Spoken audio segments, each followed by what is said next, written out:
Namaste Bittiya, Khushro Bittiya. I'm JVN Dr. Sapna Gehlot and my session is on Swami Vivekananda, life sketch, दार्शनिक एवं धार्मिक चिंतन। स्वामी विवेकानंद का बचपन नाम नरेंद्रनाथ था। उनका जन्म 12 जनवरी 1863 को कलकत्ता के एक प्रतिष्ठित कायस्थ परिवार में हुआ। विवेकानंद पर अपनी माता के सद्गुणों का विशेष प्रभाव पड़ा। इन्होंने 25 वर्ष की अल्पायु में ही समस्त धन दौलत का त्याग कर संन्यास ग्रहण कर लिया। वे विवेकानंद रामकृष्ण परमहंस के शिष्य थे। बंगाल के इस महान संत का शिष्यत्व प्राप्त कर नरेंद्रनाथ स्वामी विवेकानंद बन गए। 1893 में वे अमेरिका गए, जहां शिकागो में इन्होंने सर्वधर्म सम्मेलन में भाषण दिया। 1897 में कलकत्ता के पास बेलूर में उन्होंने विख्यात रामकृष्ण मिशन स्थापित किया। 1898 में इन्होंने सेंट फ्रांसिस्को में शांति आश्रम और वेदांत सोसाइटी की स्थापना की और पेरिस में आयोजित धार्मिक इतिहास परिषद में भाग लिया। 4 जुलाई 1902 को केवल 39 वर्ष की अल्पायु में उनका देहावसान हो गया। इनकी प्रमुख रचनाएं रहीं from Colombo to Almora lectures, India and her problems in modern India. अब हम देखते हैं उनके दार्शनिक एवं धार्मिक चिंतन। वेदांत के आधार पर सार्वदेशिक दर्शन पर विकास।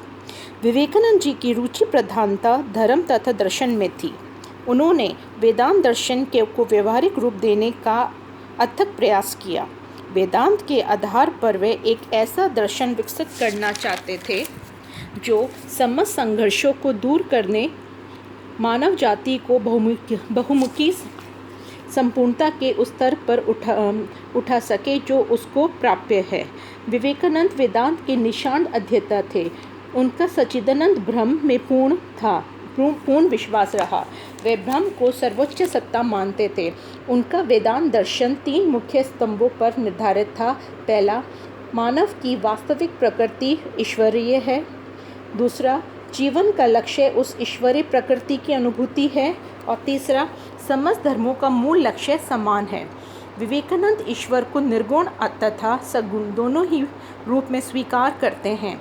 विवेकानंद के अनुसार एक शब्द में वेदांत का आदर्श है मनुष्य के सच्चे स्वरूप को जानना। विवेकानंद चाहते थे कि वेदांत के आधार पर भारत को चिंतन के क्षेत्र में एक बार फिर अतीत का गौरव प्राप्त हो जाए, लेकिन उनकी दृष्टि इतनी व्यापक थी कि वह केवल राष्ट्रीय गौरव की सीमा से प्रतिबंधित नहीं थे। उनकी भावनाओं में अंतर्राष्ट्रीयवाद विद्यमान थी। धर्म और उसकी आवश्यकता। विवेकानंद धर्म को व्यक्ति तथा राष्ट्र दोनों को ही शक्ति प्रदान करने वाले तत्व मानते थे। धर्म के क्षेत्र में विवेकानंद संकीर्णता और रूढ़िवादिता को समूल नष्ट कर देना चाहते थे। वे इस धारणा से सहमत नहीं थे कि धर्म अंधश्रद्धा का विषय है जिसमें तर्क अथवा युक्ति के लिए कोई स्थान नहीं है। कभी कभी तो यहाँ तक कह दिया कि धर्म भी एक विज्ञान ही है। विवेकानंद की दृष्टि से धर्म तो भारत की नियति के साथ जुड़ा हुआ है। अपने गुरु की तरह ही विवेकानंद ने सर्वधर्म समभाव की घोषणा की तथा धार्मिक मामलों में किसी भी संकीर्णता की निंदा की। 1898 में उन्होंने लिखा कि हमारी अपनी मातृभूमि के लिए 2 महान प्रणालियाँ, हिंदू धर्म और इस्लाम का संगम ही एकमात्र आशा है। हिंदू धर्म का सार्वभौम रूप। विवेकानंद ने हिंदू धर्म का इस आधार पर समर्थन किया कि वह नैतिक मानववाद और आध्यात्मिक आदर्शवाद का एक सार्वभौम प्रतिरूप है।